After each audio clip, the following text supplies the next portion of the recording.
This is the Metro Weekly Podcast. We turn to the 2024 presidential campaign of Democratic candidate Kamala Harris as she chooses her VP. This post is titled, Golden Ticket.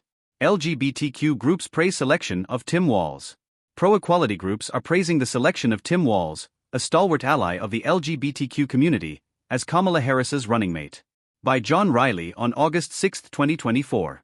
Major LGBTQ groups are ecstatic over Vice President Kamala Harris's selection of Minnesota Governor Tim Walz as her running mate.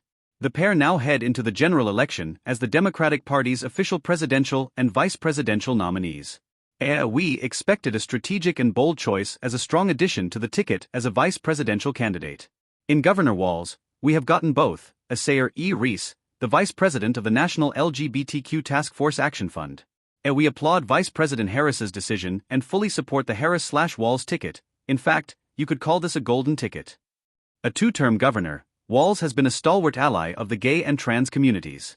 He signed a law making Minnesota a safe haven for transgender youth and their parents who flee their home states to seek out gender-affirming care.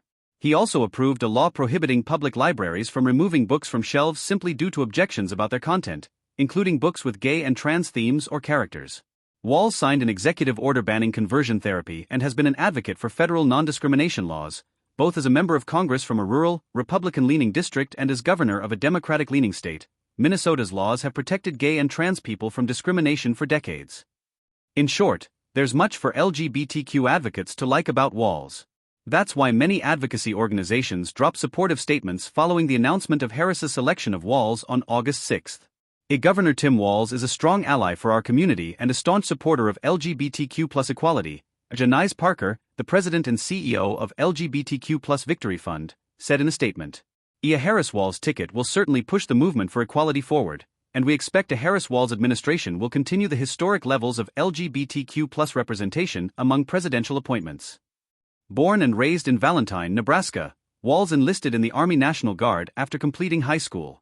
He served for nearly a quarter of a century, eventually rising to the rank of Command Sergeant Major.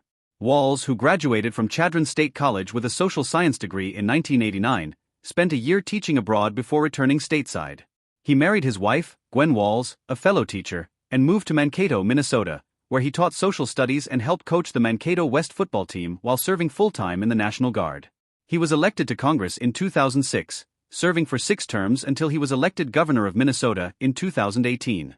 Walz has proven to be a Democratic governor of a swing state, helping push through a wish list of progressive social and economic policies despite only having a 1-seat majority in the state Senate and a 6-seat edge in the state House of Representatives. On the social front, he signed laws protecting access to reproductive health care services, legalizing recreational marijuana, and signing a so-called red flag law, along with expanded background checks, to make it harder for people with mental health issues and criminal records to obtain guns. On the economic front, Walz signed bills expanding paid family leave, expanding child care support programs, providing universal school meals for students, capping the price of insulin, and giving out one-time rebate checks of up to $1,300 to some state residents after the state recorded a budget surplus. He also signed legislation banning and non-compete provisions in employment contracts, which prevent workers from taking jobs with competitors for a certain period of time.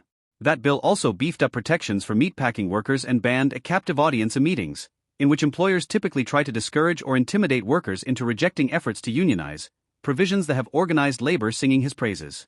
Walz, who serves as chair of the Democratic Governors Association, was given several opportunities to appear on national broadcasts defending the Biden-Harris administration's record and Democratic Party priorities, where he showed his ability to serve as an attack dog, a common role for vice presidential picks, against Republicans. It was Walz who first spawned the idea of labeling President Donald Trump's running mate, Senator J.D. Vance, Republican of Ohio, as a weird, for his obsession with curbing personal freedoms. If the reactions of gay and trans organizations are a gauge of how the Walz selection is playing with liberal and progressive groups, it appears to be a home run. Government. Walz has a proven record of including and protecting LGBTQ people and the fundamental freedoms all Americans treasure, as Sarah Kate Ellis, the president and CEO of GLAAD, said in a statement. In this consequential election, we need all voices to speak up for the rights of LGBTQ people to be welcome as we are, live free from discrimination and harm, and pursue our own success and happiness. Equality PAC, an organization dedicated to electing more LGBTQ people to Congress, and the political arm of the Congressional Equality Caucus, cheered Walz's addition to the ticket. In 1999, at Mankato West High School in rural Minnesota, where Governor Walz taught geography, a student approached Walz and asked him to be the faculty advisor for the school's Gay Straight Alliance, a U.S. representatives. Mark Takano, Democrat California, and Richie Torres, Democrat for New York, the co-chairs of Equality PAC, said in a statement. Walz agreed because he knew that by being a good ally, he could help change hearts and minds at a time when there was little support for the gay community. That story encompasses the type of ally Tim Walz is and will be as Vice President of the United States. Thanks for listening. Read more stories like this by visiting metroweekly.com.